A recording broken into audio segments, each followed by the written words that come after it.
Christiana Baharudin, suami Siti Badriah sekaligus adik sepupu dari dokter kecantikan Reza Gladys, mendukung artis Nikita Mirzani memutar rekaman dugaan suap terhadap penegak hukum. Aku enggak tahu sih kalau misalnya memang ada itu ya.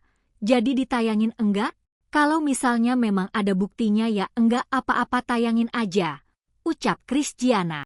Meskipun memiliki hubungan darah, Christiana memilih untuk tidak ikut campur dalam kasus hukum yang melibatkan istri atau Mbah Mufid itu.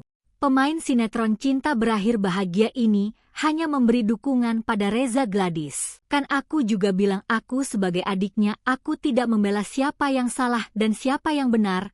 Intinya kan ini kasusnya sudah masuk ke kantor polisi. Ya biar aja, biar polisi yang ngatur semuanya.